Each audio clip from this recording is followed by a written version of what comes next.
আজকে আমরা আলোচনা করব আমাদের দ্বিতীয় পার্টে লাউ চাষ আমরা কিভাবে করলাম। গত পর্বে আমরা আলোচনা করেছিলাম, দেখাইছিলাম যে আমাদের মাচায় কী পরিমাণ লাউ আছে। তো এটা হচ্ছে লাউ চাষের ঝাড়। তো দেখেন 3টা বীজ এখানে বপন করছিলাম, একটা হয়েছে, বাকি 2টা হয় নাই। ব্যাগটা থাকলেই যথেষ্ট।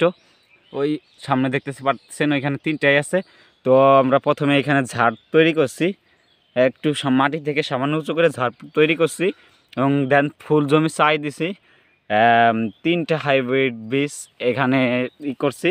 তো বীজগুলা মূলত উপজেলা বাজার থেকে বা উপজেলা অফিস থেকে সংগ্রহ করতে হবে। উপজেলা অফিস থেকে সংগ্রহ করার পর বীজগুলো জমিতে বপন করতে হবে। বপন করার পর নিয়মিত পানি দিতে হবে এবং দেন আরও কিছু ফর্মুলা আছে যেটা আমরা বললাম না, সেটা হচ্ছে এইখানে মূলত জৈব সার দেওয়া হয় নাই, এখানে দেয়া হয়েছে হচ্ছে গিয়া ডিআইপি সার। তো এই চারা বীজ বপন করার 15 দিন আগে ডিআইপি সার মিক্স করে এখানে দেওয়ার পর ডিআইপি সার দেওয়া হয়েছে। ডিআইপি সার দেওয়ার পর পানি দেওয়া হয়েছে।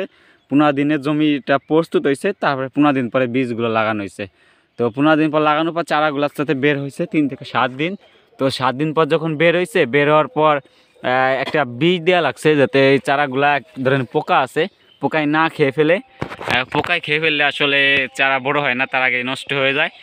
তো এভাবে পরিচর্যা হয়েছে এবং পানি দেওয়া হয়েছে। তো লাস্ট ফিনিশিং যখন চারার বয়স 45 থেকে 60 দিন হয়েছে, অর্থাৎ 1.5 থেকে 2 মাস হয়েছে, তখন এরকম নিয়মিত পানি এবং বিষ এবং জমির আগাছা নিড়ানি করার পর দেন এই যে আমাদের কাঙ্ক্ষিত লাউ, এরকম লাউ ধরেছে। এবং দেখুন ডুগাই লাউ, কী পরিমাণ হাইব্রিড লাউ ডুগাই হয়েছে। দেন ভালো ভালো বিষ স্প্রে করা লাগে যাতে গাছের পাতা সবুজ থাকে এবং সুন্দর থাকে।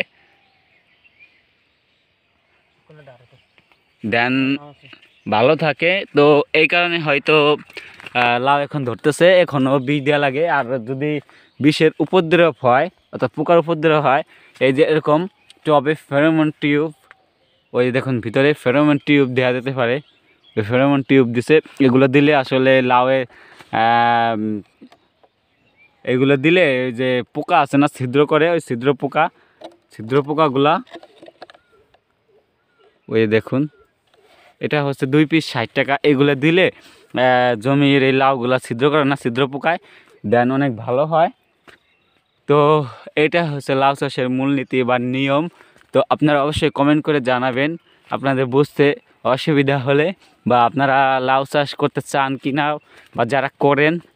দেন দেখেন এই 2টা লাউ এখানে নষ্ট হয়ে গেছে, ওই ফেরোমন টিউব আমাদের ব্যবহার না করার কারণে লাউ 2টা পচে গেছে। দেখেন লাউ 2টা পচে গেছে ফেরোমন টিউব ব্যবহার করার না কারণে। তো এই ফেরোমন টিউবগুলো ব্যবহার করলে জমি লাউ নষ্ট হয় না। আমাদের শুরুতে কিছুটা নষ্ট হয়েছিল, দেন এখন আর নষ্ট হবে না, আমরা ফেরোমন টিউব ব্যবহার করতেছি। তো ভালো থাকবেন, সুস্থ থাকবেন। পরবর্তী আপডেট নিয়ে আমরা দ্বিতীয় ভিডিওতে আপনাদের সামনে হাজির হব। তো বাই বাই, টাটা, ভালো থাকবেন, সুস্থ থাকবেন, বিদায়, বাই।